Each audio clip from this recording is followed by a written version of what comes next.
Rosa. Firstly, can we just check on the players who've been out injured? Alan Saint-Maximin, how's he doing? Yeah, he's doing okay. Trained well this week. Yeah, we're pleased with him. He's making good progress. So there's a chance he could be in the squad? Yeah, there's a chance, yeah. Okay. And Alexander Isak, how long are you expecting to be without him? Unknown at the moment. I think he's presenting very well. He's running on grass. He's increasing his speed. So he's in a good place. But the medical team just holding him back slightly at the moment from any more than that. So hopefully it won't be too long. What's the exact nature of the injury that he suffered? He suffered a muscle problem to his thigh. The scan wasn't overly bad, but again, the medical team just being cautious with him at this moment.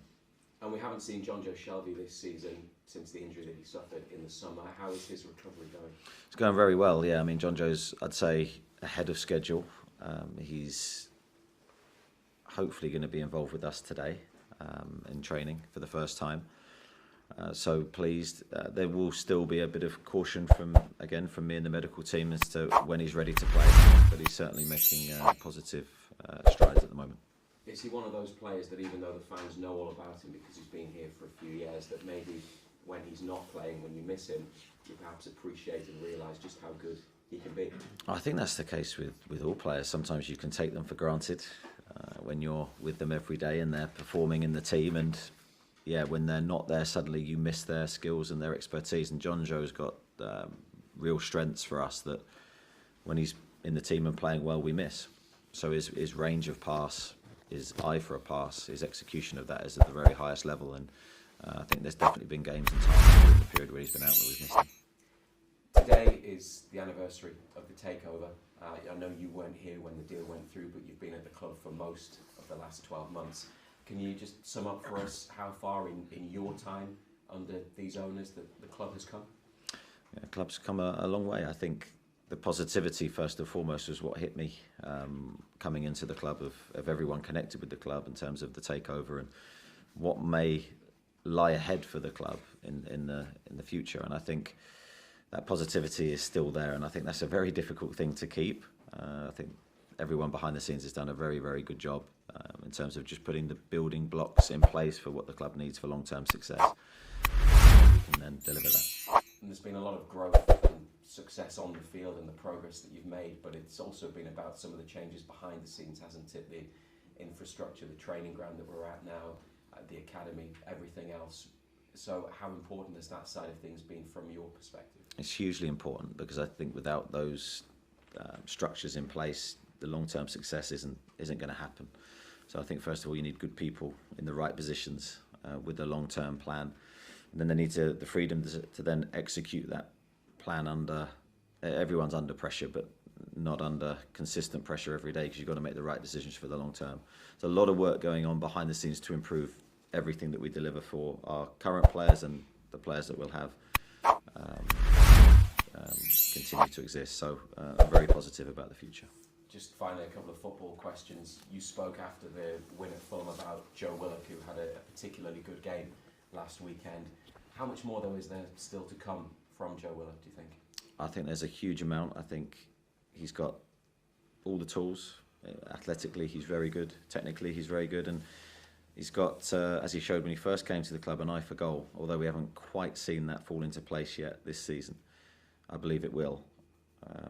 We're working with him consistently on different aspects of his game, but he's been really receptive to that work, so I think he's in a very good place. And lastly, on midfield generally, given how well the three who started last week, and Elliot Anderson did at Fulham, with Joe Linton having had another week to get over his injury problem, you must have a really tough call to make over who starts there against Brentford.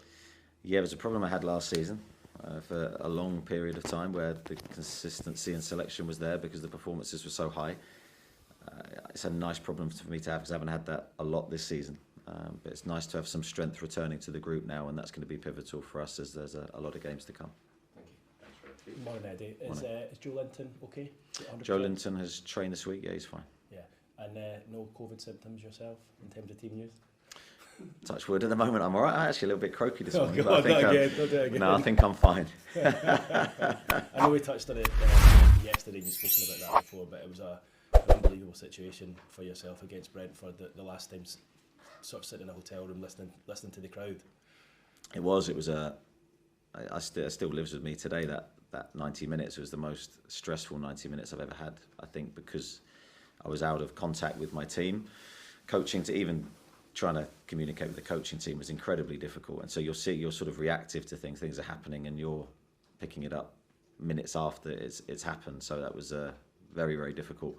I have to say credit to my coaching team that day. They did a great job, and to the players, because it was an important point for us looking back with hindsight. You know, the time it was like, that's maybe 2 points drop, but I think it was a point gain, 3 goals scored, and a very good atmosphere as well. As Razor says, big day for the Newcastle United supporters today. They're celebrating the last year. What has pleased you most about the way that the club is run when you look back in your time in charge? I think probably the controlling of emotions. I think it's been very stable. So when I look back at the early weeks we had, which were high pressured, not always the outcome that we wanted, I think there was a calmness and an understanding of the position we were in, which I think is sometimes easy to say but very difficult to execute. So yes, we all wanted instant results, we all wanted an instant uplift, we wanted to get out of the relegation situation very quickly, but I think there was an understanding of the dynamic of results and team and football, and I think a lot of support in those early days, and I think that was important for what happened after.